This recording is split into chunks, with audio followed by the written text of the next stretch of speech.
What's good? What's good? What's good? You are tuned to Apartment 5B podcast hosted by your man Kill. We back for another episode. I got it's the echo again. All right, hold on. And Let's let- stop for a second. You got an yeah, yeah, echo? yeah. Yeah, like whenever I'm talking, Let me it's turn. always like a little feedback. But I mean, we could, if you want, you could do what you did last night. Just mute your mic until you're ready to talk, and then I won't say nothing. Let me try something else because Well, hold that's on, let me keep weird. running my mouth. I see. I don't hear it now, so we good. I think we good.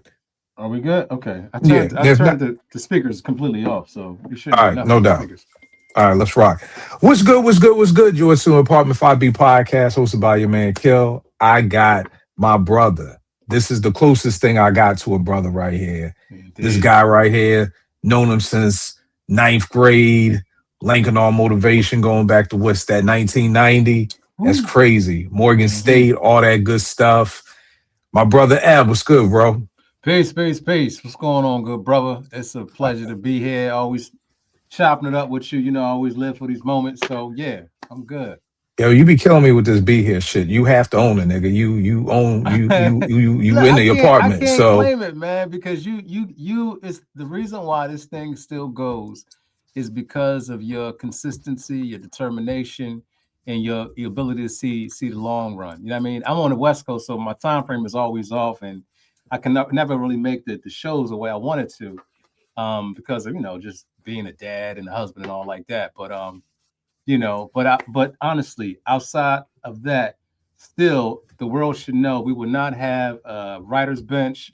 We would not have an apartment 5B if it wasn't for my brother right here. So I always got to keep begging him up because this is the reason why this thing is a success because you do it like that. So it's nah, peace. I appreciate it, brother, but the success is yours too. So you know what I mean. Yeah. But we gotta get on with the show. Beautiful love fest. Black men showing each other love as we should. You know what I Yes, mean. indeed. Adjusting your crown isn't always a bad thing. You know what I mean. For Mm-hmm. all the jokes Mm-hmm. that I got today for adjusting crowns is also a good thing too. You know what I mean. Definitely want to shout out Ann in the building. Peace Apartment 5B Peace. brothers. Peace, brother. You know what I mean Peace. for rocking with us. But yo, tonight we are chopping it up about De La Soul's new album, Cabin in the Sky. Mm-hmm. And the reason why sometimes you just gotta go back to the beginning. And for people True. who may not know, is that the beginning of Live from the Writer's Bench from 11 years ago was just me and Ev.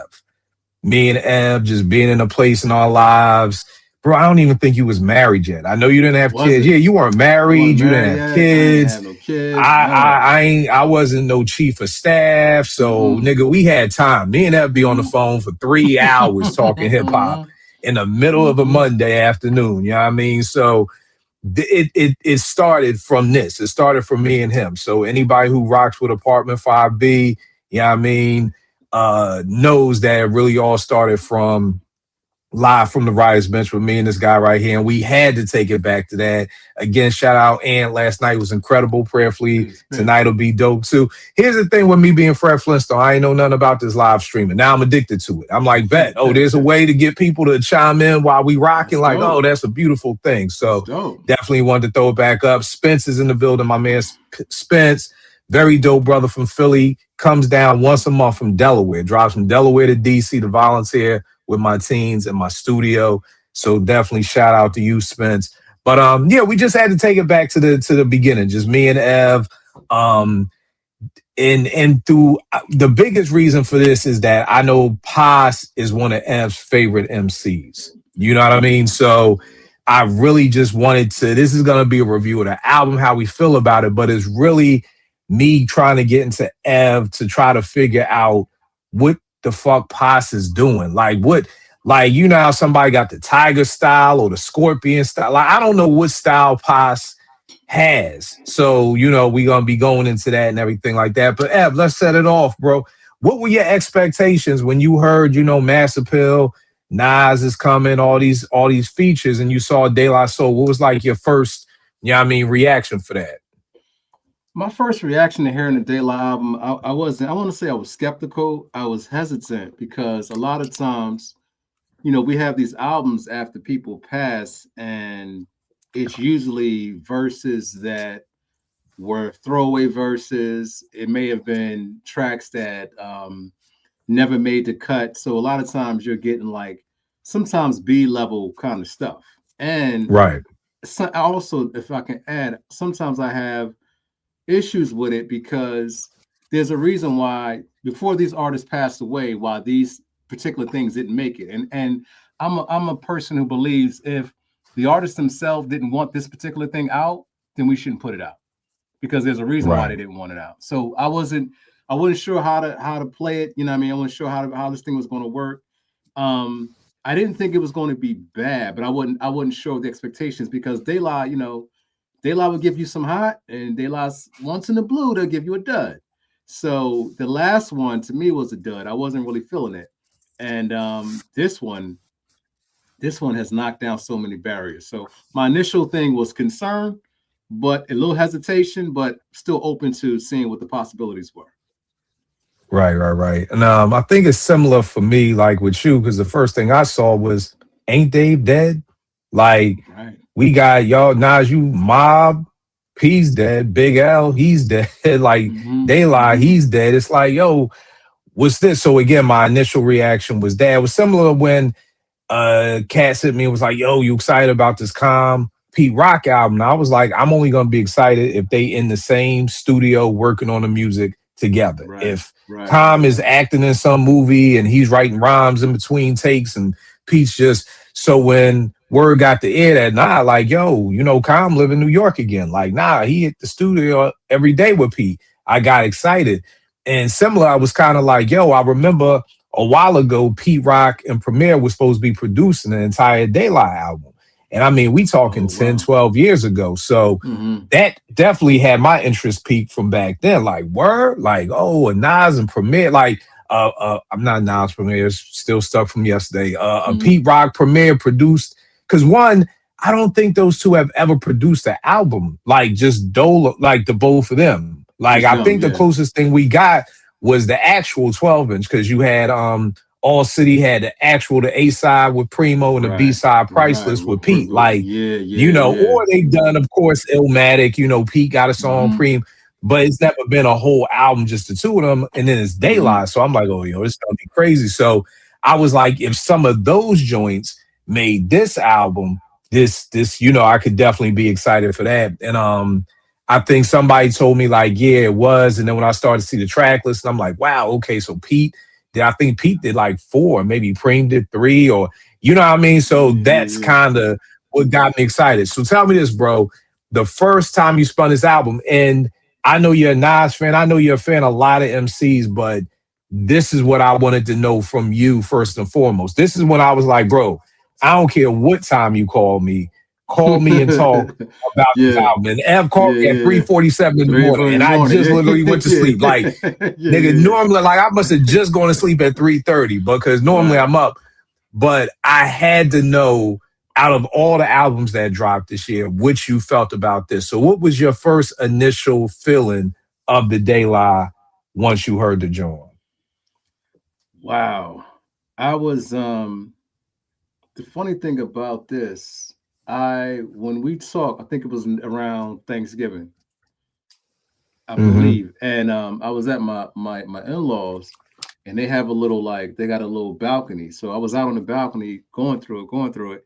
And if you could have seen me on this balcony, I was literally losing my mind from one track to the next track to the next track, because I couldn't believe like how good it was. I think I was floored at how good it was, because I almost, even when I got done, like, I know you told me like, yo, when you listen to it, call me back. I still wasn't gonna call you back because I know I'm 3 hours behind you. So I was like, I'm not gonna hit him up. I'll probably hit him up tomorrow. But when I got through to the last track, yo, man, I was so moved by the joint. That's why I was like, no, I gotta call you. And that's when I did call, man. So my first initial thing, man, if you, like I said, if you saw me in that balcony, man, I was literally on that joint, like nodding hard, just like yo, man, just really into this album, because I was like this. I was so floored at how good it was. I didn't trust myself. So I was like, okay, look, this is my initial thing. Let me come back tomorrow and let me hear it with a clear head. Because, you know, at nighttime, I might blaze a little bit. And sometimes everything sounds good. So I was like, no, let me just wait. Let me Right. hear it one time. I'm loving it, but let me come back the next day. I listened to it that night like 2 or 3 times, number one. And then what the next day, that's all I played for like the next couple of days was that album. So I knew it was as dope as I thought it was. And I'm always hesitant to also call something a classic because I feel like things that are classic has to sit with you. They have to have some kind of longevity to them. And I Right. wasn't sure, first listen, you don't know, like, okay, it's dope. I'm gonna play it again. It's dope. I'm gonna play it again. And I realized how much I was playing it. I was like, oh, this joint a classic. I got to get his 5. Because Right. I was like, Right. is it a 5 mic album? Is it not? But I was like, I got to get his 5 just off of my initial response to wanting to keep listening to it. And then, I got a little one. So my gauge, one thing I dug about this album too, and actually I don't want to go too far, but one thing I dug about this album is I can play it in the car with my kids. And Kosi was in the back. Like, I think Package is his favorite album. It's his favorite track on the joint. Okay. So it's just Patty Cake. Patty Cake is his favorite joint. Okay. But yeah, man, that I'm still to this right now, still playing this album like crazy. Right. Still. Shout out again to Spence. I was hoping it was better than the last one. I think we all was hoping because that Anonymous Nobody was a dud. You know what I mean? And I really that's why I was a little excited because I just didn't want that to be the last De La Soul album. Right. You know what I mean? Like that was my big thing. Like that was my thing. You know what I mean? Well, so let me flip it though. What was when you first heard it, your first sit down and listen to it? This is outside of all the Twitter chatter and everything like that. What was your initial thing when you first went through it? The first John, I'm just pulling it up now. It took me back to the first time I heard De La Soul is Dead, which was dope to me. Like De La Soul is Dead came out when I was 15 years old. Like, dog, I'm 51. Like, I want people to let that sit in for a second. You know what I mean? Like, I was 15 when De La Soul is Dead came out. I was, 13, 14 when 3 Feet came out. You know what I mean? And I'm 51. So I mean, just to beginning with Giancarlo Esposito, like, so they had me from the rip with the whole roll call and then ending it with Dave, then going into You Don't Stop. Like, I think the thing that I really loved about this album, and again, we'll get to that. So First Expectations, I liked it. Like, I think the only song, the first run that I didn't really like was the joint, what's that joint? Different World, not Different World. That's Pete. Not Patty Cake, not The Silent Life of a Truth. The joint. Oh yeah, Just How It Is. The joint where he's talking about I guess Paz is talking about get the guys cheating and all that stuff. Yeah. I didn't love that joint. The funny thing was when he starts off with like it was and that took me back to Biddies in the BK Lounge because I was as soon as he said it was I was about to start spitting biddies, you know what I mean? Right. So I mean that's the only one, and not to say I didn't like it because I judge things like, do I skip the song? No, I don't skip the song. So then it's not that bad that I don't like it, that I'm skipping it, but it just wasn't a favorite. But I love the album. And bro, when I got the number 15 in F with Black Thought, bro, I must have kept that on repeat for probably a half hour. Like, and I love that feeling when I'm listening to something, especially for the first time, and a song sticks to me that I just gotta keep hitting back. Like, we gotta listen to that again. And I mean, and just for 2 seconds about this real quick, because some boy was like, yo, Kill, you ain't make no sense last night. 1 minute you saying you ain't have expectations, then you thought it was 5 mics, then it exceeded your expectations. And again, let me adjust some crowns real quick. Niggas need to learn how to keep up with a conversation. This is why y'all marriages and y'all relationships are so fucked up, because niggas don't know how to follow a conversation. All right. I said in the beginning, I was not hyped for the album. I said that. Then I said the week of, I got hyped for the album. You know what I mean? And I started getting excited. My man Ilfam was talking shit about it. I'm like, oh, okay, maybe I'm gonna get a little hype. I heard what he had done for De La, what Preem had done for Ransom, Rock Marcy. So the week of, it went back up. I was like, yo, we may be getting something special. So my emotions changed. I get this, y'all. I get this, niggas. Niggas ain't used to emotions changing. You know what I mean? Which is why men and women bump heads a lot. I'm trying to teach y'all. I'm adjusting crowns. At the end of the day, so my initial reaction was I didn't have any expectations. The week of, those expectations rose. Now, right now, you're talking about the De La album. I'm talking about Nas. I'm talking about the Nas. And the only reason why I'm saying that is just to go back to what we were saying about initial reactions. Gotcha. But then I said it exceeded my initial expectations. Now, let me be an English teacher for you dumb niggas out here. Initial means the original one. So if you were paying attention to this conversation, my original stance on the Nas and Primo album was I wasn't expecting much. So let me explain that to you slow-mo niggas. I get it. Y'all out there. I'm adjusting crowns. I'm going to be doing this all year. I ain't going nowhere. So that is why I could have three different things. I know most niggas only got one emotion, just mad. But other human beings have various emotions. And I know it's hard to keep up with, but try to keep up. But with the De La, dog, it was from the door. I loved it from the door. Like the expectations, like, and when I heard enough, I was like, yo, why didn't Primo give this to Nas? Like, I remember that, and that initially is what started getting me hype for Light Years. When I was hearing what he was doing, like even on what's the joint, Sunny Storms, when the beat switches, like that was it. You know what I mean? So it was kind of just like, so yeah, I loved it. Real quick, one shout out with Tits at Life. If I'm saying that wrong, I apologize. I think that's Tits the Life. Shout out, y'all. Thank y'all for rocking with us. The last joint, I respect that from the last album, the Nobody album. I love that album. I definitely understand. I appreciate that, and because that's one of the things that like kills me about shit. Like when people be like, when I was a big Griselda fan, I'd be like West Side Gun. When people say they didn't like West Side Gun, I'm like, I get it. He's an acquired taste. Like I get, you may not like the voice, you may not like what he's talking about. I just hate when niggas be like, oh, you don't like them? Nigga, come the fuck on. Like it's understandable to not like them. So, and I appreciate you saying that you definitely understand. And like Spence said, it's a beautiful journey. That's a beautiful way to talk about this album. In fact, Spence is ahead of the game because I got a question for you later on that I saw that was posed to De La. So we talked about expectations. You loved it at the first joint. I loved it too. What are 5 of your favorite songs on here and why? Okay, 5. This is a hard one because there's so many I like, but I'm gonna just run through. Of course, NF was one of my first favorites. Actually, when I was going through it the first time, it took everything in me not to keep a song on repeat. And the reason why I did that too, because I wanted the whole album experience before I started repeating tracks. And I knew that I was 3 hours behind you, and I didn't want to keep you waiting because I could listen to NF like 20 times for real. Right. So that was one of my first favorites. Cabin in the Sky, man. I love that fucking song. Cabin in the Sky is does something for me. Something about the Silent Life of a Truth. I like that joint, even though the beat is not my regular kind of thing, but it's something about that track was kind of dope. Man, there's a bunch of joints in there.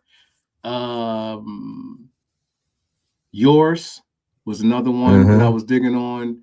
I actually also like You Don't Stop. I think I like that one because it was the first.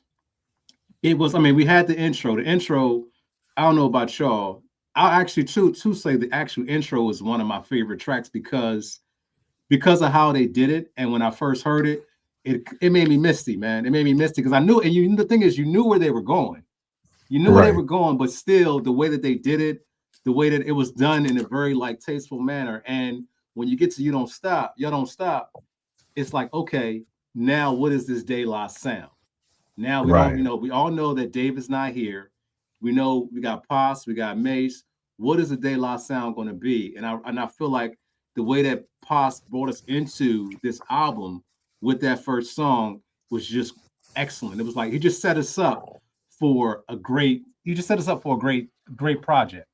So that's just that's my 5 quick ones. But honestly, I like everything on this album. I mean, of course, I'm giving it 5 mics, but I like everything on this joint. There's not, there's some things that stand out a little bit more than others, but there's so many that I dig everything on this thing.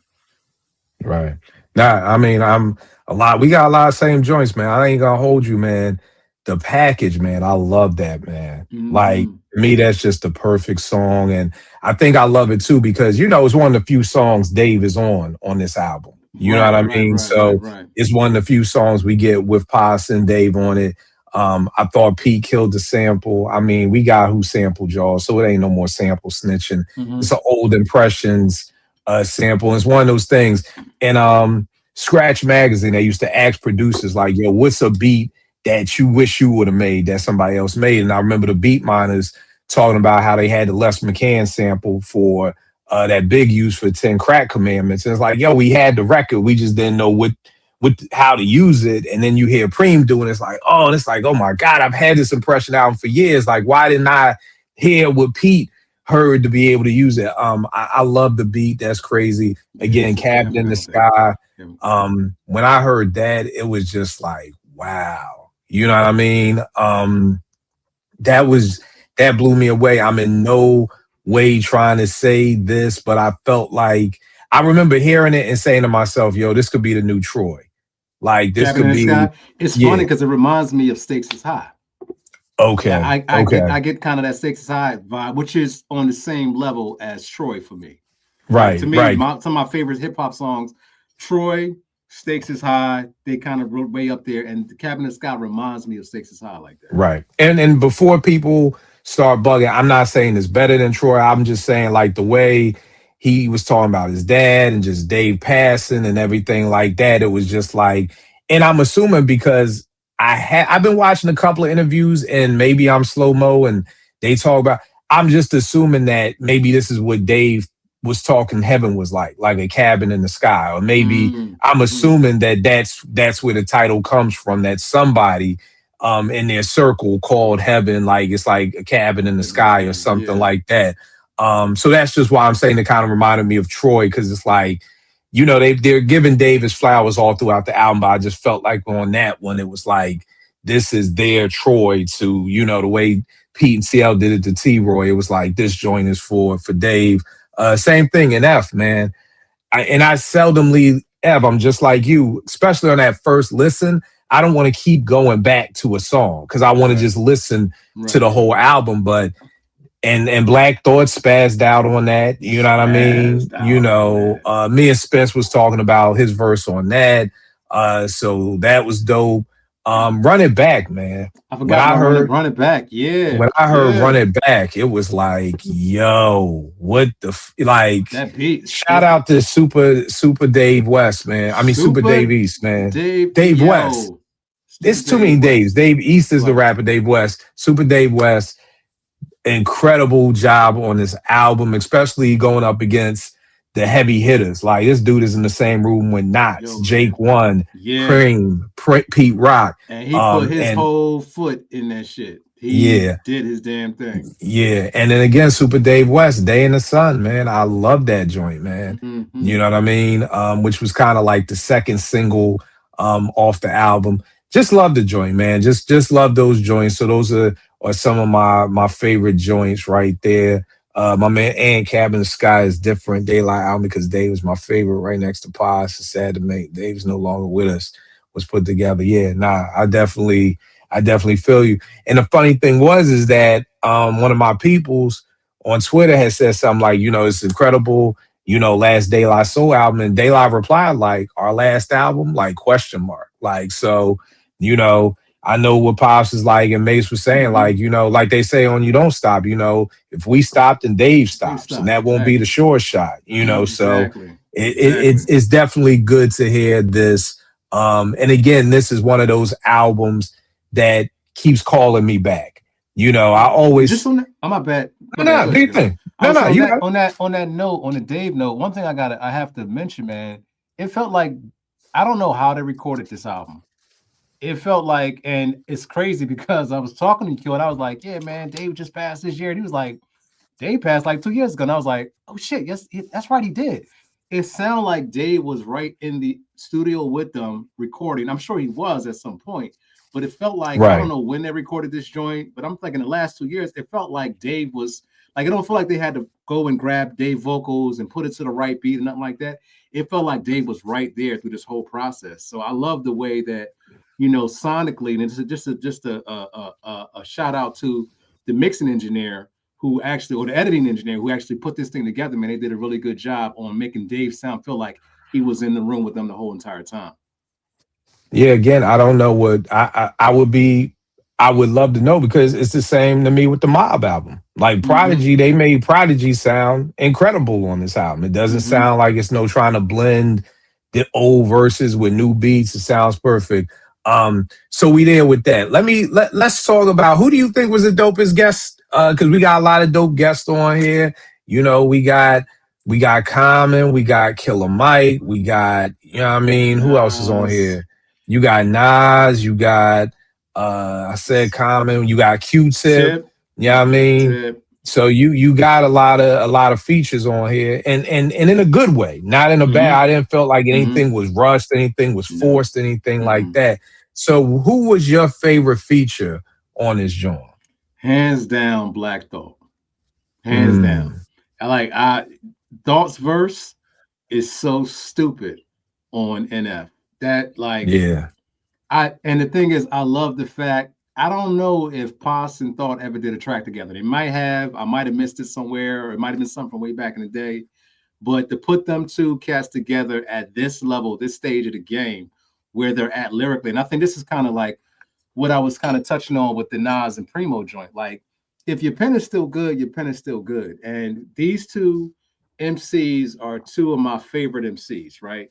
So to have them on the same track and to have them both like not necessarily trying to outdo each other, but just trying to outdo themselves. And Right. to put that together and have that thing, it was that's why that's one of my favorite songs, because Pos kills it and then Thought comes in and kills it. Two Yeah. incredible verses, two incredible MCs. The way Thought his ride on that joint, it's just the shit was just dope. It's nothing, I could go on for days talking about it, but yeah, without hands down, Black Thought. Yeah, that's dope. That's dope. That's dope. My joint is Killer Mike, man. Word, On word. 16 for my mama. Yeah, I 16 for mean, my mama. the way he come in with the I'm rolling and smoking easy. I'm thinking about Mama Nisi. I told her I'm gonna be an Yeah. MC, and Mom don't believe me. Smoking a joint, Mhm. making a point. She tell her friends, "My baby gonna be a rapper." Point at me, say, "Go again." Go Shit. again. Yeah. Word up, And word the up. thing I love about it is you can see that. You know what I mean? When you was growing up back in the day, that's what your parents, for young boys out there, your parents would be over there with their friends and your uncles. They'd be like, yo, do that new dance. You know what I mean? So and they would point at you to go do it. Or like, do that, you tell a joke, like at the beginning of Eddie Murphy Raw. You know what I mean? Like, so when Mike is saying that, it's like, damn, I can see that in my mind. Like, yo, she point at me, say, go again. You know what I mean? So and I loved it too in the beginning when Mike like, yo, I got 24. You know what I mean? Mate's like, nah, King. Nah, King. Nah, just Give me a 16. Yeah, give me a 16. You know what I mean? And again, that's just daylight. Like, yo, like let's shout out our moms. Like, and I feel like Daylight's always been able. I feel like that's the thing. Like, when you're the drug dealer, coke rapper, it's hard for you to do sensitive shit. You know what I mean? Like, it's hard for you to pull off I think it would be hard for Conway, and I don't mean hard in that he couldn't do it, but it's just like, yo, here's a song for my mama. Like him, Conway, and West Side Gun, like, yo, 16 shots for my mama. Like, you know what I mean? Like, whereas with Daylight, like, they could do something fly like this. Right, exactly. You know what I mean? Have mama in the background, like, y'all niggas broke if y'all ain't fucking with my sons and my nephew. You know what I mean? So, but I just, that was my favorite guest joint on there. Like Mike definitely killed that joint. Let's get into the part that I've been dying for quotables. You know what I mean? So what I want to do is I want to throw the quotables I have at you, and I want you to try to see if you're able to break down like what Pos is doing. You know what I mean? I'll try. We gonna try. I respect your MC pen. And you're right, the new Mobb Deep is dope, is definitely dope. My favorites with Nas, Black Thought, and Q-Tip. Again, everybody. I love Tip's part. What would you say? My man, something got up in the sun. I forgot what it was, but Tip's verse was dope. Yep, killer of mics. That's right. Killer Mike, killer of mics, whatever. You know what they got me saying now. Salutary, and salutations. I said that the other day to somebody. It's like, the fuck? I was like, listen to the new De La. You'll get it, nigga. Yeah. Sunny Storms. Pa says the best weight loss is losing the opinions of other with a cross to nail to you for sinning. And then he says, but a cliff will never walk towards you for the fall. So plant firmly and where your knees begin to crawl.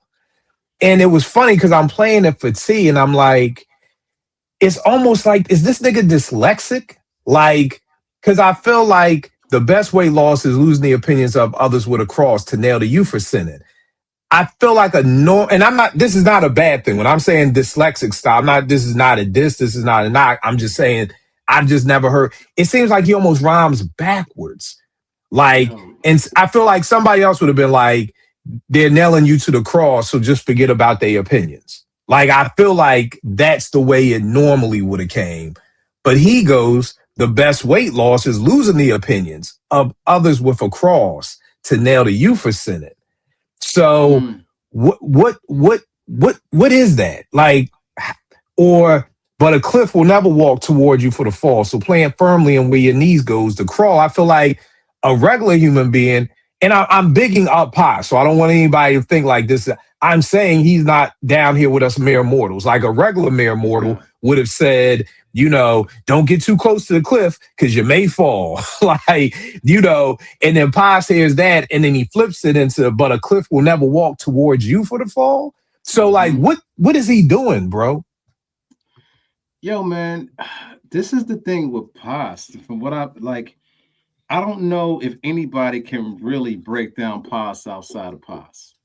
And the reason why I say that is because, one, when you're talking about De La, you're talking about MCs that really kind of started. I don't say they started because then you'll have people all up on my heels, but they kind of started their own language in a sense, like the same way we give props to like Raekwon and Ghostface. De La, we talking about blues get the muffin. What the fuck does that mean? Blues get the muffin. But to them, it makes perfect sense. I never forget this shorty, and when I was in 9th grade, she was like, yo, what's potholes in my lawn? And I'm like, I don't fucking know. Like, I have no idea. Like, so that's a good point. Like, they've made up their own language. They made up their own language, but that's not to say. So one, let's start there. We're talking about MCs that are coming from Long Island that already have their own lingo, and I can appeal to them, Cass, because, like, for instance, we from uptown Philly. Uptown Philly has its own language. We got our own slang. We're gonna use that shit. I've seen it kind of populate, and hear people down north or people down South Philly start saying it. But you hear stuff that starts uptown, and it's something to be said about cats that walking around just with their own lingo. Number one. Now, that's not to discredit what Paz is doing. Paz is a ridiculous MC. So the way he puts, it's almost like he's writing almost fragmented, because it's like he'll have something here that'll connect here. And a lot of times cats will just stop there. He'll have a connection here, another connection here, another connection there. And it'll make perfect sense, but it'll have like super, double, triple entendres in the shit. And it's like, yo, this cat is like, his thought process. That's his reason why Paz is one of my favorites, because he does stuff that they really need to do a class on dissecting Posdnuos' rhymes, because the way that he writes is such in an incredible way. Like, I heard something today, and another thing too that I love about this album is every time I listen to it, I hear something different. I hear something that I didn't hear the last time. Like today, I heard him say something crisis, and he flipped it to chrysalis or something like that. It was something like he just has this something about a chrysalis. I know the part. Yeah, exactly. So he does these things, man, where he just kind of like takes these fragmented parts and puts them together. Now, so do me a favor, Kill, read that verse to me again. The piece I have is the best weight loss is losing the opinions of other with a cross to nail the you for sinning. And then another part of that same verse is, but a cliff will never walk toward you for the fall. So plant firmly and where your knee goes to crawl. Your knee goes to crawl, yeah. I think also Pos is he's one of them cats. I see a few MCs do this where they really perfected the run-on sentence. Pos has truly perfected the run-on sentence. Some cats would do it. I think one of the first people that really like impressed me with it was probably Nas on Verbal Intercourse. Just the way he did that was really magnificent. And you hear people time to time. You hear some cats do it. I've heard Kendrick do it from time to time. But the way Pos kind of like plays with these sentences, like he'll start a sentence in the middle of another one, and then it'll be complete. By the time he gets to the next sentence, you're on a different topic, but it's still connected. Right. Yeah. Give me another one of them joints. But yeah, that's Pos. I got how it is. And it's funny because this is one of the songs that's not one of my favorite. I don't really love the beat, but I love Pos. He says, now here's your bestie saying the bestie causes the reason you should be lesbi. You strictly D, but still know the fee paid and time wasted. So yes, he continues to be removed by menus of your picks. So it's just, it's almost like, when you hoop and it's like you got the hezzy dribble and it's like you hesitate to get your defender to reach and then you come back. So it's kind of like, I feel like I was like this, the hezzy style, but here's the ill fam. Ill fam is in the building. You know what I mean? The perspective of season MCs this year is it shines so bright, so different. I love this era of hip hop. Yes, sir. Pos is dope as fuck. All shouts to Ill Fam. I had no idea how to live stream until this nigga told me the other day. So make all the jokes y'all want. Y'all know me. I'm Fred Flintstone. I have no problem saying that. But just I felt like this was the hezzy style because I'm like, now here's your bestie saying the mess he caused is the reason you should be lesbi. Now let's take a moment. Number one, what I love about what Pos does is Pos gives you so many different kind of rides on this album. Like he truly does the beat is the blueprint, and I'm going to listen to this beat and figure out how to lay in these pockets. And he does it so well. Explain to someone listening, what do you mean? What is a pocket in the beat? So a pocket in the beat is, and this is subjective because everyone has their own pockets according to what your style is. But it's like you have these things when you're so inside of the music that a lot of times you'll see MCs and they'll get on the beat and they'll do what they do on this beat. And it'll be the same thing. It'll get another beat and they're going to do what they do on this beat. Some MCs will hear a beat and they're going to actually come closer to get inside of this beat. So you're in that pocket. It's like you find this groove, whereas your breath control and your attention to syllables is perfect. And you just in this pocket real well. Pos does that throughout the whole album. But this is one of my favorite points that he does it in. One of my favorite tracks that he does this in because he's giving you some classic De La in that ride because that what he's doing sounds like something that you would hear from 3 Feet High and Ross. That kind of that style. And you got to remember, for me, I've heard Pos News like grow and evolve. Most MCs don't do that. I think Pos gets better with time. He just, he's already ill. He just keeps getting better. It's like, damn. Yeah. I mean, bro, when you think about it again, 3 Feet came out. I'm 14. I'm 51. You know what I mean? Like when you really think about that, and Pos sounds super sharp on this album. And you know what I mean? That's what my man just said. Seasoned MCs, like he's a seasoned MC to know, like, okay, this is what the beat is doing. I'm going to jump into this thing like this. Now here's your bestie saying the mess he calls is the reason you should be lesbi. Like number one, I wouldn't think that he was going to go lesbi at the end of that shit. Number one.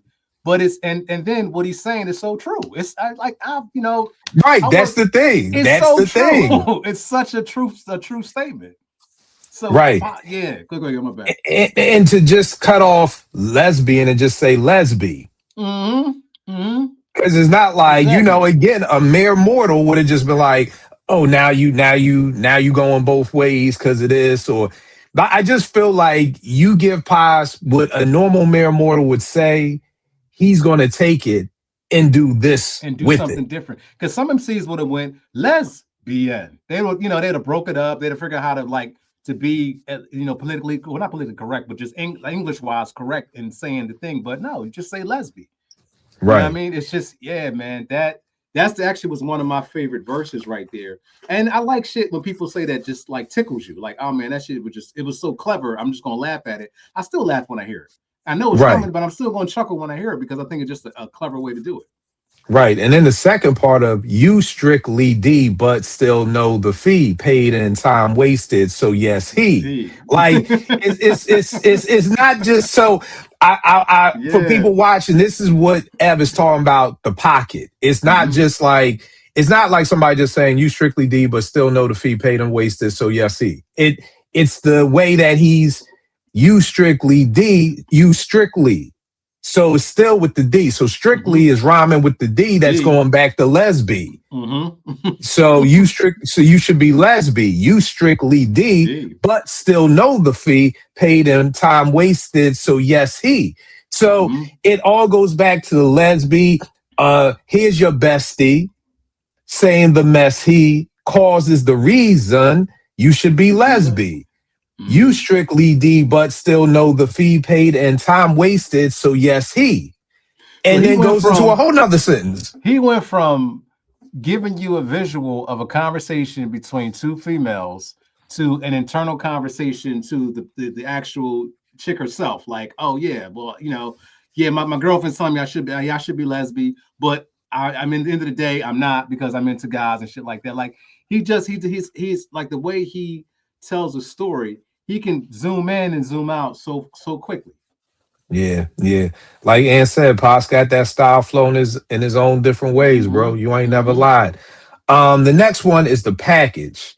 And this is Dave. Keep your tenor, boy. We beyond summertime. Want that good work? Call plug one at time anytime. Stay on the TikTok, but this ain't the kitty at. Black King shit, God. Where your city at?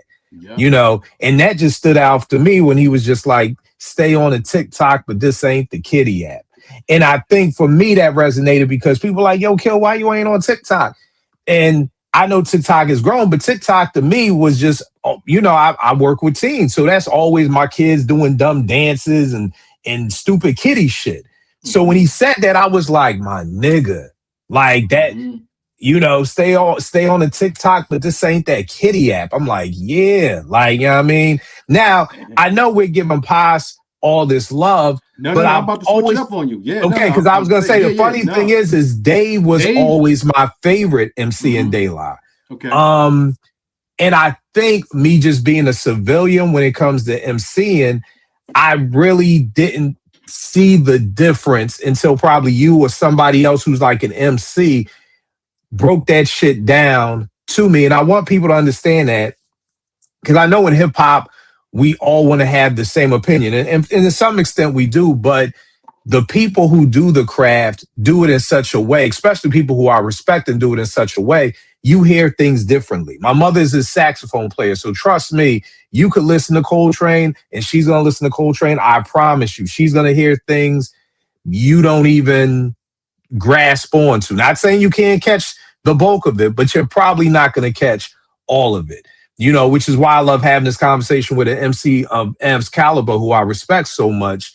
But talk a little bit about Dave and what made Dave special with De La, because I feel like we all give all the love to Paz, but Dave has some quotables up in the De La discography too. To the De La Soul fans from 3 Feet High and Rising, a lot of those De La fans were big fans of Dave first, I would say. Because even when we start talking about Blues Get the Muffin, Dave said that shit. So one of my favorite, and I can't even say it's a verse, it's like half a bar, but I swear I want to put this shit on a t-shirt, is and I ain't heard a verse go dive in a while. Mm. It's so much to, and he's not saying a whole lot. It's not a whole lot of words, but he's saying so much. To me, I interpret it as like, yo, I don't write whack shit. To me, that's what Dave is saying. I don't write whack shit. I ain't heard a verse go dive in a while. So Right. no, if you're getting some shit from me, you're getting like top tier. And I also, outside of that, I feel like Dave is spitting all through this album. That's why I'm like, yo, where were these vocals at? Like, where was, like, y'all had all this shit recorded already? Like, damn, Right. y'all was in Right. it, because to me, Dave sounds better than he did on the last album, and even probably the album before that. Like, they Right. both, Pos and Dave, have evolved on this album, which is a hard thing to say when one of the members have transcended. You know what I mean? Right. So it's like, wow, like Dave is, you know, when you do hear Dave is spitting. Dave is Yeah. spitting. Yeah, yeah. Like Tiz the Life says right here, the fact that Dave and Prodigy and Def have better verses than a lot of MCs that are still alive speaks volumes. Speaks And volumes. It really does. that is huge. It really That's a huge does. point right there. Yeah, it really does. So that was the package. I got the Silent Life of the Truth. Mhm. Before the truth puts on his pants to get dressed, a lie travels the whole world making a mess. And if you sat down with a truth for the day, it would tell you how lies tries to block what it says. Telling truth to the side piece while lying to the spouse, and the needle in the haystack hits truth it gets, that traps intuition, which wakes the spouse up. Mm. So let's start with the before the truth puts on his pants to get dressed, a lie travels the whole world making a mess. And if you sat down with the truth for the day, it will tell you how the lies tried to block what it says. I'm just sitting here kind of like in awe, because you know we have these things, and cats love to see, and I myself too, like when we talk about Nas, and Nas puts himself into perspective of a gun and shit like that, like we have an MC who has taken the idea of truth and put it into an actual being, an actual Right. person who has a wife, who has, you know, has a thing, puts on his pants and goes out and does a thing. And it's funny Right. because I was in the car driving, me and my wife was in the car, and she was like, "The Secret Life of a Truth. I don't get it. Like, what's the, you know, this is her reading the album Right. title." And I was like, "Yo, man, you have to hear it before you, this Mm-hmm. is like something you have to experience. Don't try to, there's certain things that we can try to break down and dissect, and there's certain things that you just have to like release all inhibitions and allow yourself to just embrace it and just ride with the emotion of it and see where it takes Right. you." And I feel like when we're talking about the Secret Life of a Truth, it's like there's a lot of logic in it, but there's also a lot of there's a lot of emotion in this joint. You know, you talk about, you know, Truth putting on pants and going out to do his thing, and then Lies is out there trying to bring the Truth down. But Right. Truth is still doing his thing. And that last verse. Yeah, let about me say it intuition. again because I think I Mhm. said it wrong. Like Spence said, Pos is dancing and dropping gems at the same time. At the same time. Telling the truth to the side piece while lying to the spouse, and the needle in the haystack hits the truth in the gut. That traps intuition, which wakes the spouse up. Mm. So it's like you lying to your wife about the side piece, but the intuition wakes the spouse up. So it's like, you know, she's up like, nigga, what you doing? Like looking at Right. you on your phone or whatever like that. But again, a mere mortal would have just said that. A mere mortal would have just said, you know, you on the phone looking on Instagram, or you DMing somebody, and now your wife in your face. Where he goes to, that traps intuition. So it's almost like the needle in the haystack of you lying to your wife is that hits, it says the needle in the haystack hits truth in the gut. Mm-hmm. And that traps intuition, which wakes the spouse up. Which wakes the spouse up. So it's almost like you're lying, and the lie hits truth in the gut. So now that truth is hitting the gut, the intuition is what wakes the spouse up, because the spouse is sleeping silently because she trusts you. But now that you've told the lie, you pudge truth in the gut, which now leads to the intuition, which wakes your spouse up. And now, and we Which is really fucking crazy. It's a really when crazy you think about that. When you think about it, and it's like he's basically, and it's like, how many times have you heard this story? Like, you know, my man was in you know, in the bedroom with his wife, and then out of the blue, she felt something, and she got up and went through his phone or some shit like that. Right, like, exactly. He basically took that. That's the intuition. That's the intuition, exactly. That's the which intuition. Is waking the spouse up. Waking the spouse up. So you take something that is common, and you to write that in the idea of truth and lie and intuition. That's crazy. That's, to me, that's like, that is like, you know what I mean? You know, usually that's that shit. And I don't know if Kosi was into these movies, but Nay used to love them. I forgot. Oh, I think they're called like Inside Out. It's like a Disney movie, and it's all the emotions. Exactly. Like, and I feel like that's what he's doing on this song. It's like you said, the truth is a person, the lie is a person, intuition is a person. And for people out there sleeping, let me say it again. Telling the truth to the side piece while lying to the spouse is the needle in the haystack, hits truth in the gut that traps intuition, which wakes the spouse up. I mean, come on. Yeah. Yeah. Next joint, You Don't Stop. Some youngins don't think we got the ad saying, OG, we don't hear you. Telling us you a pioneer means you have American pie nowhere near you. Mace threw him in the yoke and pulled out machine guns and lasers. The thing that stuck with me about this was, again, saying, OG, we don't hear you. Telling us you a pioneer means you have American pie nowhere near you. A mere mortal, again, I'm thinking he's going to say, saying, OG, we don't hear you. Telling us you a pioneer means you don't have any American pie. Like, but he puts it afterwards. So instead of saying you don't have American pie, it's like means you do have American pie. Psych, nowhere near you. And it's just like, again, I guess you know what it was? It's a skit from, it's a sample on Jay Electronica's Exhibit A, when, you know, it's like a little movie skit. And it's like, young lad, do you ask a bird how it flies or a dolphin how it swims? He just does what he does. You know what I mean? It's like, like that's what this is almost like. You don't ask the eagle how he flies. He just does it. It's like you don't ask Paz how he writes rhymes. He just does it. It's like this is just what he does. But what do you think about that verse, bro? I mean, as always, I think these joints are, I mean, outside of incredible, I think they're just phenomenal. When you look at that verse and you break it down, I don't know, man, it's deep, man, because I think one thing I like about Paz is, one thing I love about this album, to me, it's grown folk music. Like, it's stuff that I can relate to because it's things that happen as you grow and evolve in life. Like, you know, we're at that point where we're not in our 30s no more. We're coming out of the 40s, going into the 50s. And, you know, when you get to that point, you know, all the stuff that you've learned behind you is now taking shape and taking different forms.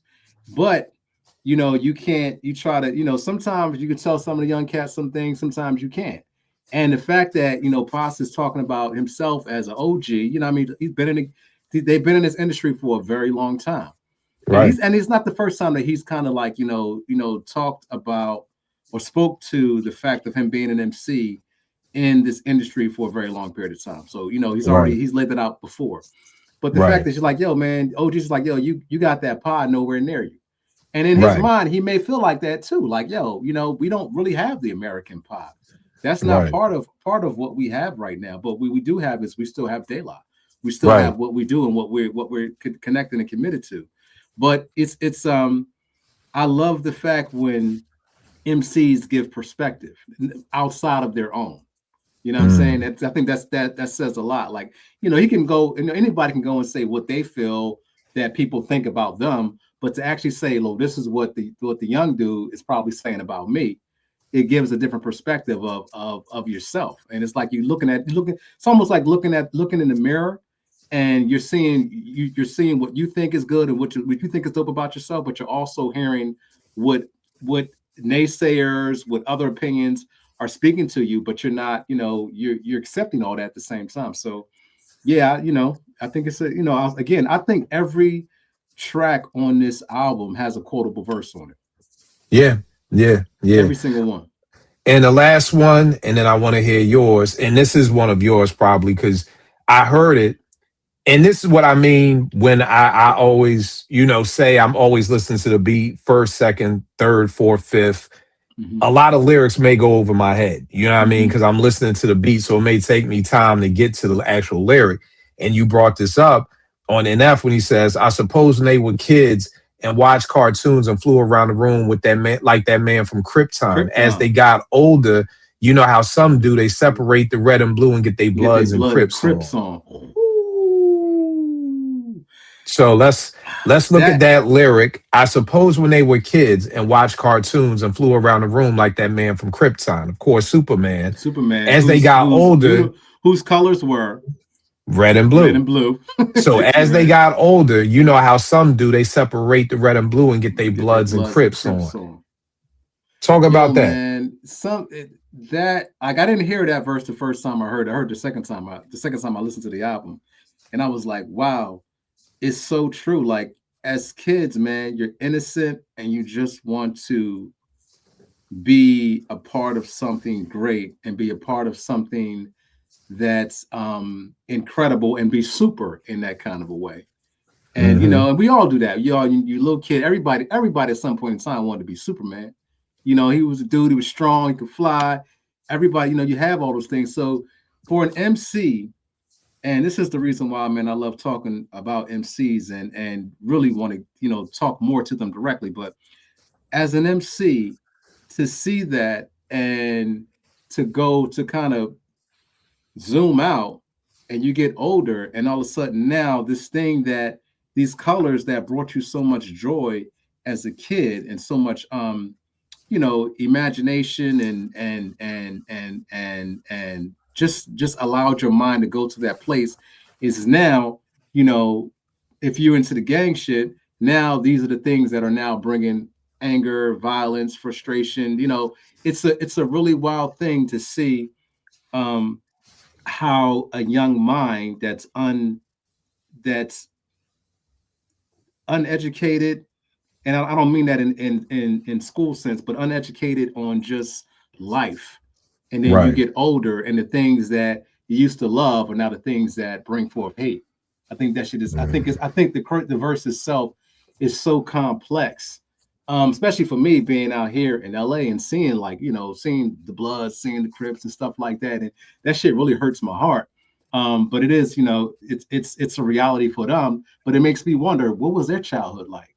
Were they the ones that was into Superman as kids? And then because they take that shit real serious. Like, if you're a Blood, you're not going to wear blue. You're not even going to say the letter. You're not going to, you're not, if you're a Crip, you're probably not even going to say the letter B. You know what I mean? So it's like, it's such a strong thing to know that this is the reality of it, but it makes you wonder like, oh man, but when you were a kid, all this shit was good. It was all peace. You know what I mean? So it's a very deep verse, man. But I feel like I said, I feel like he has so many of these joints on his album, so many verses. Right. So what are some of yours, bro? I'm interested to know what some of yours. Most of the ones I had, you already said. One of the ones, I can't remember what track this was coming from, but I think this is, again, we talk about like, I don't want to say grown folk music, but it's grown folk music. You know what I mean? It's music as it's adult listening. First comes love. Adult contemporary listening. Hip hop. Exactly. Adult contemporary hip hop. First comes love, then comes baby, then comes marriage. Maybe. That shit is so real. And I know, like, working in the teen center and working out there with the kids, I know you see, you may see this directly. But I know all of us as Black people, man, we see this in our community so much. Like, oh, yeah, cats get together, they have the baby, but they don't always make it to marriage.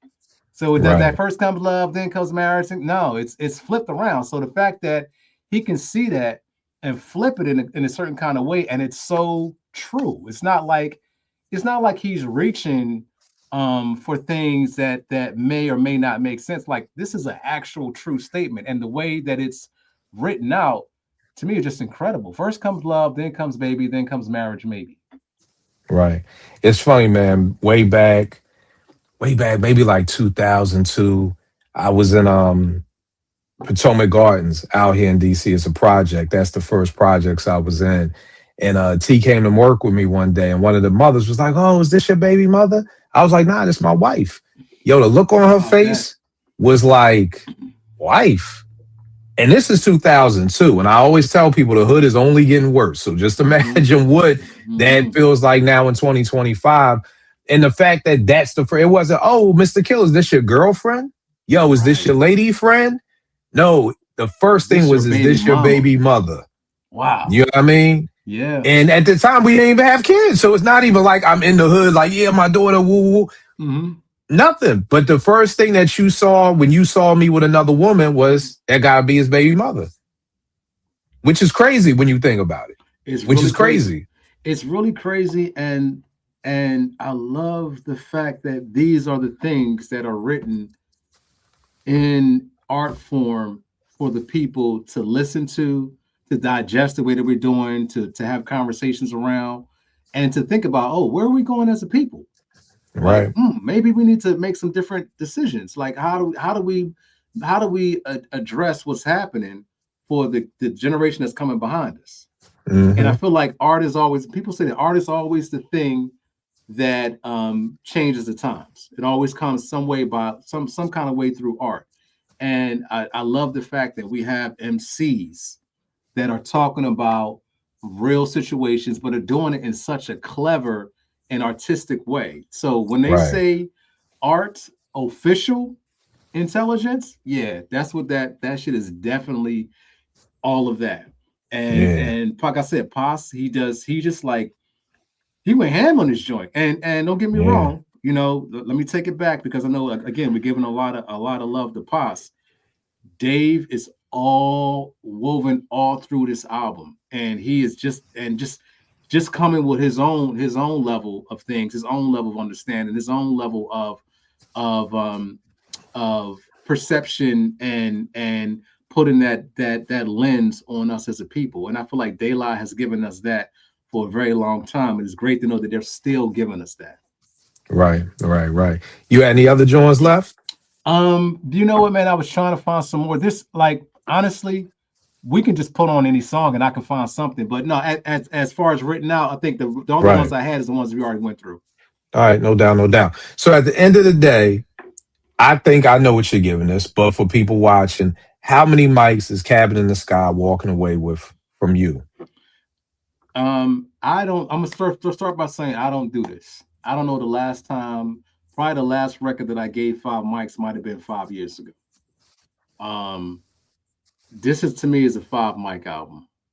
I'm actually going to call it, and I may have to wait a little bit because I do have a criteria. If I'm going to call it a classic, I got to sit with it for 3 to 6 months, something like that. So I might wait before I say classic, but usually for 5 mics, it's classic already. So Right. the fact that, because at first I was like, maybe it's 4.5, but they did things on this album, like the Cool Summer joint.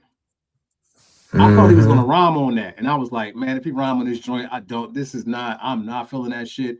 And they switched it And up, then and they he did not switched it to rhyme Roy on it. Ayers. And I was like, oh, they gave me nothing I didn't like on the album. Like, they gave me Right. nothing. I'm just like, I could do without that shit. Because Right. even the track about the just how it is, even that joint. Like, at first, when it first came on, I was like, it's funny because it sound like when it first starts, it sounds like Porn Star. I don't know if you remember Porn Star from I forget which album that was on. Um, Nah. I want to say Bionics, I think it was, but I'm Okay. not absolutely sure. So it starts like that, and I was like, okay, where we going? But then even that track, I'm good with it. Listening to NF. So you come out of NF, you go into the gospel joint. At first, I was like, Hmm. then I was like, oh no, this joint is kind of dope. And Yeah. that's the thing that gets me. When you come out of NF, when I was listening to it on the balcony at my mother-in-law's, and coming out of NF, I was like, oh man, I really want to go back to that song. And then Believe came on. I was like, oh, this shit is dope too. And then Yours came on. I was like, oh, this shit is dope too. And then it was like the rest of the album was like boom, boom, boom, boom, boom. And I was like, damn, this shit is phenomenal. Yeah, it's a phenomenal album. I give it 5 mics. I won't say a classic as of yet. I'll wait a little bit, but I pretty much know for me it's going to be a classic because it's something I can always go back to. I can always turn on. And the fact that, you know, and my son, man, he's he's like me. He don't like everything. He don't like everything. So, but I know Patty Cake is his shit. Because that's what I like. One time I was playing it and I just seen this dude in the back like this. And I was like, this shit, Johnny. He's like, this is my favorite song. And I was like, bet. That's dope. Yeah. That's dope. So yeah. That's what's up. Shout out to Ant. The album cover is amazing. Everything about the joint is bananas to me. It's 5 mics for me. I literally can't stop listening to this album. Exactly. And those are albums that I love. I always compare it to like dating a woman. There have been times you date somebody and you're like, yeah, I'll call her. Or, you know, I'm bored. Let me call old girl. And then there's other times you date a shorty and you can't wait to see her again. Yo, what you doing right now? What you doing after work? Like, I feel like this album is that shorty for me. Like, it's like, I can't not want to listen to it. Like, somehow, some part of my day, I'm going to want to listen to it. Also, it's an album that makes me smile. Yeah. And I don't get that from hip hop. You know, I love the clips to death. I can't say it's an album that makes me smile. I mean, it makes me smile because of the bar work. But I mean, if I'm having a bad day, I'm not putting on that album. It's not going to get me out of a bad mood. One day I was going to work, pissed off about something. And I played this album. By the time I got to work, I was in a good mood. And that usually doesn't come from hip hop. That'll either come from gospel, I'll throw on some old R&B or something like that. But hip hop is usually not the genre of music that gets me out of a bad mood. In fact, it usually gets me hyped up to fuck somebody up. So that's kind of like, so the fact that this album gave me that, and it's not just that, like, I feel like this is an album. And what I mean by that is I feel like so many people nowadays just make mixtapes. They record 16 songs make the album. Hey, what's the track listing gonna be? Just whatever, put in whatever order you want. And it sounds like a mixtape and it feels like a mixtape. This feels like an album. When at the end of your Don't Stop, they just start talking about Dave and you hear the string section come in, just playing old De La songs. You hear Stakes is High, you hear Me, Myself and I. And then it feels like an album. And it feels like a De La album. And I keep going back to De La Soul is Dead because I feel like that in 3 Feet is the De La that I loved. Like, that was the De La I fell in love with. I love Stakes is High, I love Balloon Theory, but to me, they don't feel like what De La is Dead and 3 Feet sound like to me, at least. And if I can add on to that, man, the way that this track listing was put together, I also love the fact that you have Maceo, who is a part of De La Soul, a part of the foundation, who's also a DJ. I feel like Maceo actually still put his foot into the thing, as far as like, yo, because I feel like, you know, this album can easily be done live, be done live, and I feel like those aspects are in there. Whoever put these track listings together, the way that the album was put together, because I work in the dance theater world, so this thing of putting a piece of work together, you always got to think about the beginning, the middle, and the end, and how everything is going to connect, and what it looks like if it does connect, if we're telling a linear story, or if we're not, and if we are telling a linear story, how does this form? I feel like they did such a beautiful job with this. And to end on Don't Push Me, the way that Don't Push Me ends is incredible. And then you have I'm not even gonna try to say this brother's name. What's his name? What's his name? Giancarlo. Giancarlo Esposito. Giancarlo Esposito. The fact that he goes, "Thank you, Dave." That's the last thing you hear is "Thank you, Dave." I thought that was like that's just like, it's like the end of the movie, and then the climax, and then the credits come up and everybody's clapping. That's how that shit felt for me. But I will say there is one thing about this album. There is one thing that if I had one negative aspect to say about it, it would be from an engineer's perspective. And I don't think this is their fault. The album, when you listen to it on streaming, it sounds a little over compressed. And me and a good brother of mine who's an audio engineer, I'm not gonna say his name because I don't know if he wants me to put this out there, but we were having a conversation about it. He was like, "Oh man, it's something about the mix," and I listened to it and I was like, "Oh, you're right.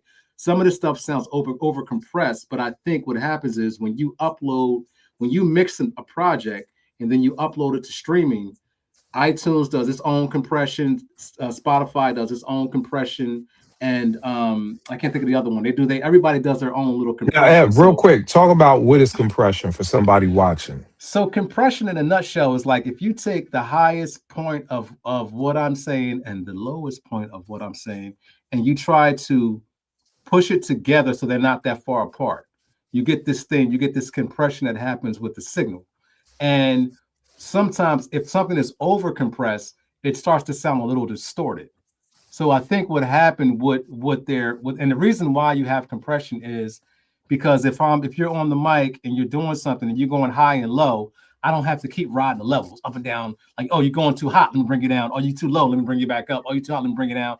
So compression will help an audio engineer kind of keep you in a space where I don't have to do too much. The compression is going to have your lows be a little high and your highs to come down a little bit lower. So they're not that far from each other. But again, going back, when something is over compressed, you're taking something that's like this and it's compressing it again.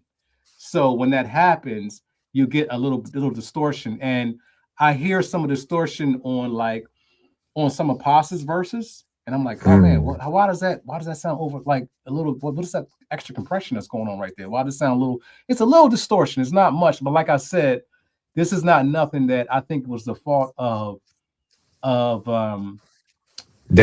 La.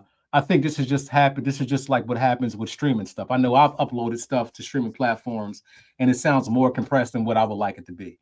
But you know, to people that listening, a lot of people are probably not even going to like hear it at all. But I'm sure certain engineers are probably just like, oh man, why does the vocal sound it sounds a little tingy in there. I'm not sure. And I think that goes great into what Ann is saying right here. I listen to it a lot on streaming. I'm going forward with the CD copy for real. Yeah. And I think like that's great knowledge, sound quality. Shout out to Ann for tuning in. I think the thing is, and I was with T, Nay, and JR, we were going to the Clip show.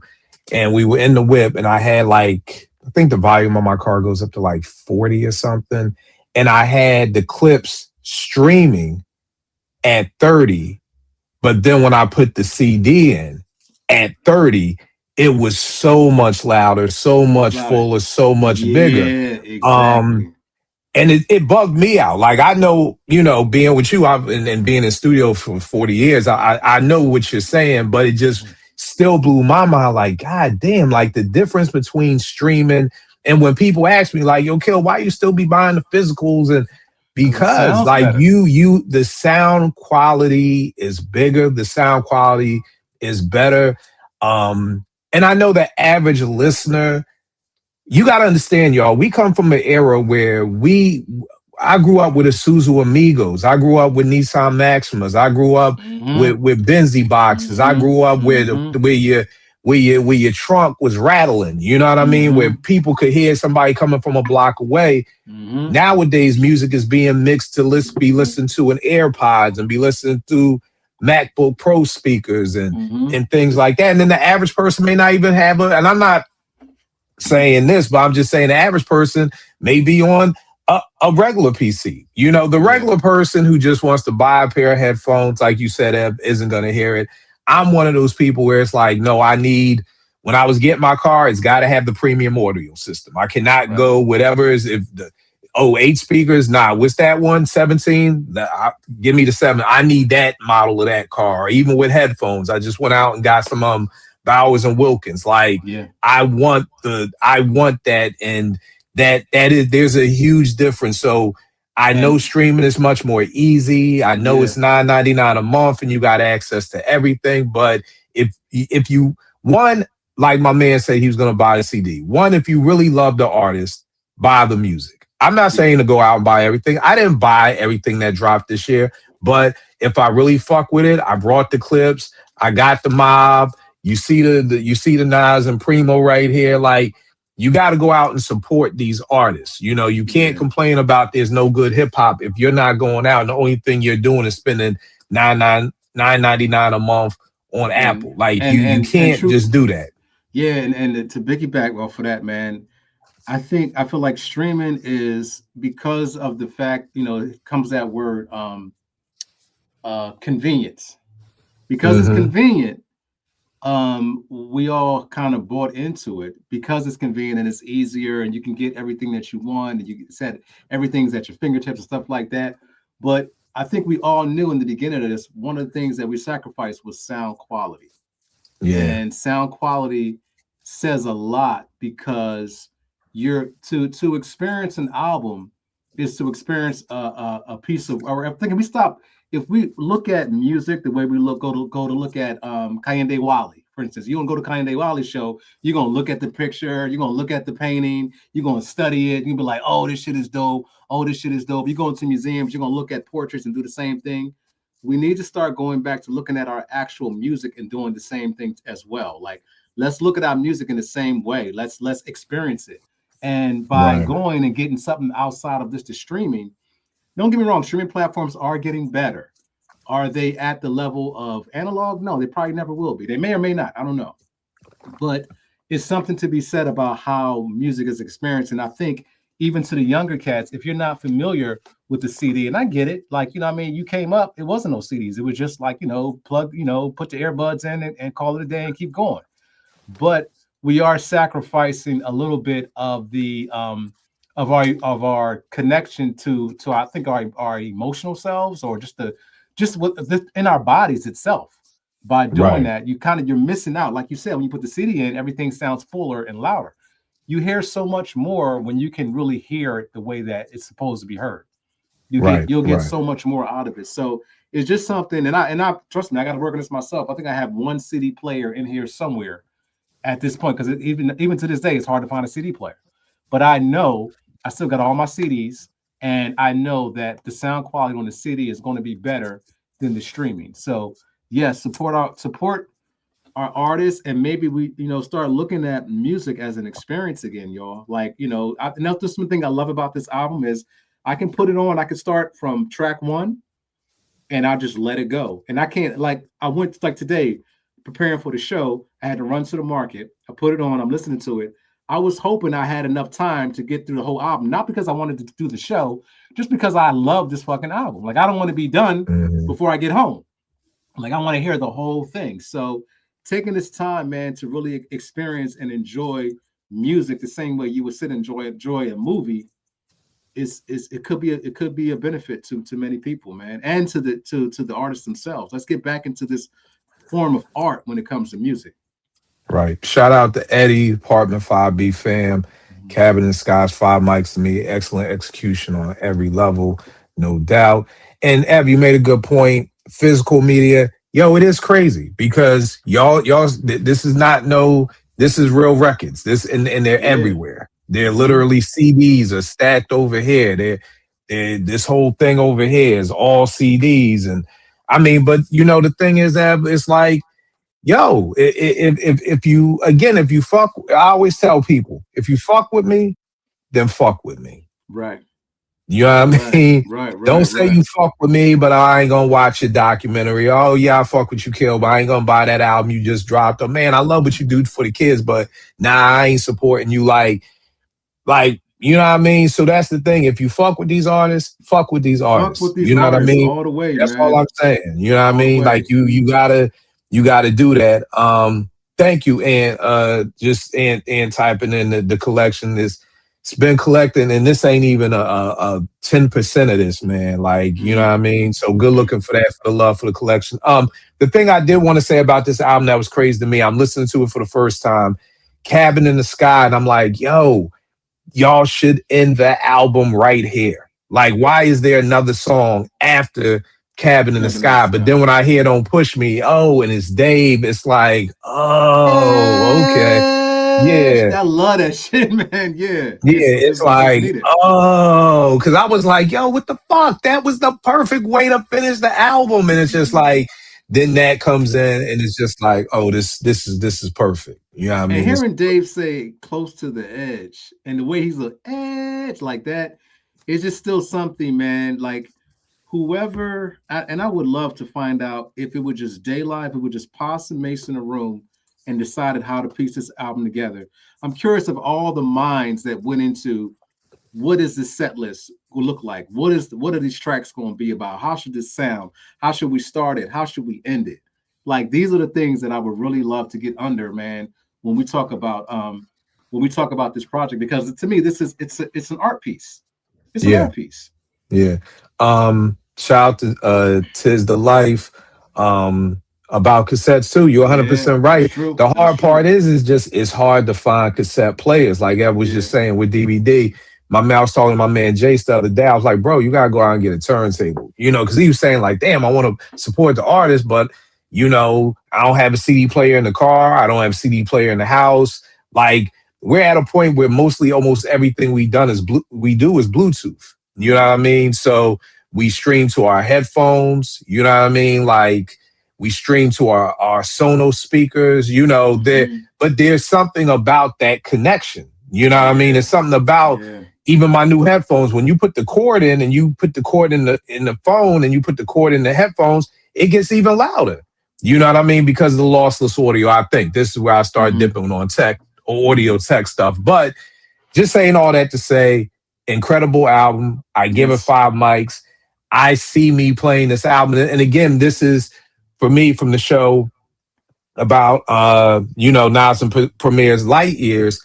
I honestly can't see me playing that album years from now. To be honest with you, I honestly probably can't see me playing the album months from now. Months from now. There are songs on there that I can see me putting on a mix or doing something like that. But with this Daylight album, I can easily tell you, like, I will be listening to this album for years. What was this joint? Even the joint Will Be with Yummy, where it's just like, the old, this will be like, it's like, yo, this is a fun song. Like, it's a fun song. It's a fun album. Dope. It's classic Daylight. This is classic Daylight. Classic Daylight. It's a fun album, but it's a dope album. It has serious topics on it. Like, if you really, I just think that this is one album, and I challenge people out there, you have to sit with this album. Like, this isn't the type of album to me that I'm going to put that on while I'm cleaning the house. Or, I'm going to put that on while, I'm watching, I'm really watching something on TV and it's just background music. I really think, and another thing I love about the album is it taps out at, what is this? An hour and 11 minutes. And it's like, you really don't get albums like that. You're used to getting things that are like 35 minutes tops, 40 minutes tops. So to say that about that time, you don't even notice it. It goes so fast. That's how you know the album is good. Because you'll sit and listen to it, and it'll be over before you know it. Right. You know what I mean? And this is one that I feel like is dope from beginning to end. So if you haven't heard it, check it out. Very dope album. Salute to Nas for Mass Appeal for putting this together. Yes, indeed. Big up to like I told you, Ev, definitely follow Pos on IG. Even on Twitter, follow it because they show a lot of the behind the scenes making of the album. You know what I mean? They show the string quartet coming in, working on the strings. They show Pete making the beat for Yours. And then it's like he has it coming out the MP, and they got them in the studio, then Com rhyming on it. So for people who want to see some of the behind the scenes, definitely check out Paz and Daylight for all that. Again, crazy dope album. Salute for everybody for tapping in. You know what I mean? And everything like that. Real quick, Ann is saying the lost and found spots in mom and pop stores with CD players and cassette players, like independent record stores and big lots. That's definitely a good spot to try and go find some joints. Ev, where can they get at you, good brother? Instagram is Ev_ASIS Ev Assis. You can get at me there. Also, one half of a conglomerate, you might as well say 7NMS, 7 names, but take out the vowel, 7NMS. that'll give you information on the Prophet Project that we're still touring and we're still working and things like that. If you're not familiar with it, and the reason why, I mean, I'm an MC that loves MCs and loves this idea of how MCs create their art, what the art form is about, how it's dissected. So, you know, the theater, it's a theater performance, it's an album. Good looking out, Kill. It's a production, it's an album. We're still working on getting the book out there. Just really wanting to, the whole idea of it is to view our MCs the same way we view our poets, the same way we view our painters, the same way we view our dancers. Like it takes style, it takes technique, it takes diligence and study. So, you know, we need to celebrate all the work that MCs do to create things such as this project right here. We need to celebrate that and celebrate the work that's put into making it happen. Right, no doubt. Kill 889 Twitter, IG, you know, come to the timelines, always some shit on there. One of my peoples was saying, yo, me want to always this be an educational piece. He was like, yo, you should shout out like a piece of vinyl, you know what I mean, and give a little quick history on something in the collection. So Sure. I will say this, what I'm going to do is pull out this, Ev. I don't know if you remember this. This is Jazzy Jeff in the Fresh Prince first album, Rock the House. Now, this was on Word Up Records. This was an indie record company out of Philly at the time. This is before they got signed to Jive. Now, this is, I mean, it's not crazy hard to find. Like you can find it, but it's a little pricey. Mm-hmm. But this didn't end up being the album cover. I'll pull out that album cover. But the problem was, Ev, the reason I didn't like this cover was because it's a blatant bite off the Run DMC album cover. It is. Yes, it is. I mean, even from the words King of Rock being in red to Rock the House being in red, it was a blatant copy. And well, I mean, it seemed like you think they were just trying to do an ode to Run DMC. Here's the problem.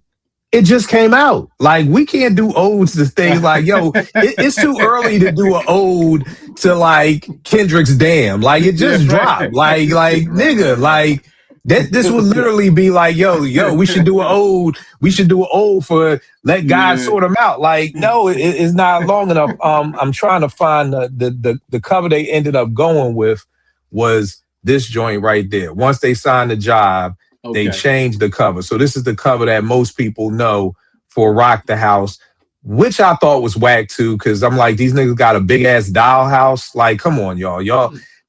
And this was during a time when I was still going to Brooklyn every summer, and my Brooklyn niggas was roasting Philly hip hop. Like, yo, your man on the cover with a goddamn Barbie dream house, man. What's wrong with your niggas? Yeah, you know what I mean? I'm like, damn, these niggas got this joint, but that is a piece of dope vinyl right there. I said it the other night.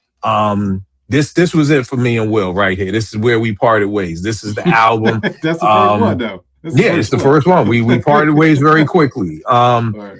On the bag, Jeff, you know, when he won the DMC competition in New York. So very dope album. If you never heard that joint, check it out. And that's it. The second album we all know is this. He's the DJ. I'm the rapper. Right. It was the first double album in hip hop. You know what I mean? So when we talk about all the, you know, the dopest double albums, this was the first one. This is back because on vinyl, you can only put but so many songs. So at the end of the day, if this was a CD, it wouldn't be a double CD because all the songs could fit on one CD. Right, but when this dropped, it had to be a double album. So this is actually hip hop's first double album. For people who may not know about Jeff and Will, they had a joint with Lecoq Sportif, which was a French clothing and sneaker line. So that's what they sporting in this joint right here. So yeah, definitely check out. Add, man, if y'all have not heard or read Will's book, he goes into that album with along the other albums. It's such a great read. Book. It's a great book.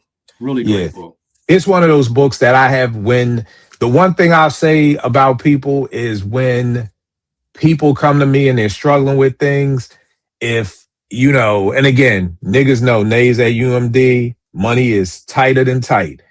But I will always send somebody a book. And I have sent at least 2 brothers that Will Smith book. You know what I mean? Because I feel like there's definitely some game in there. Yeah, it really is. I love that book, read it twice.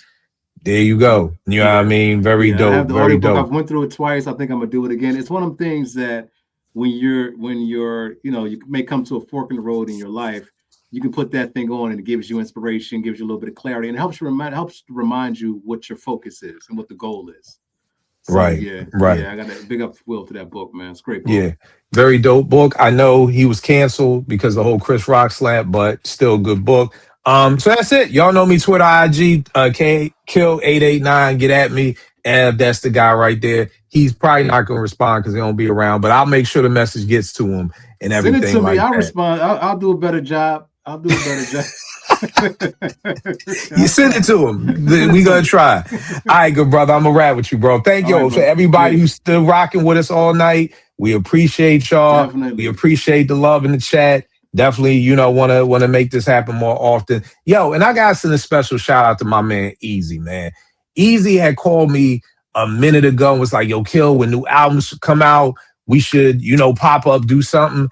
And yo, blame my mind, not the heart, man. I totally forgot about it. Easy hit me today, like, damn, bro, you done bit the idea. You ain't even invite me. And I'm like, nah, nigga. Like, y'all know that that's not my spirit at all. I wrote this nigga a book. Like I wrote this nigga a book like, yo, my bad, bro. It didn't even go down like that. I was just trying to do a show with AG, and Ill Fam said, why don't we live stream it? So I want to send out an apology. And again, this is what I mean by adjusting each other's crowns, man. Like, as a 51-year-old man, I will apologize. Easy gave me the idea for this, and I just didn't even put 2 and 2 together. So, yo, I apologize, brother. It's never that. We gonna be doing this because this was E's idea. But like, I literally gave him the step by step. Like, no, it started like this, and this is how it morphed into this. So yeah, just shout out to E. So yeah. So I'll check y'all next week, good peoples. Peace. Dope show, bro.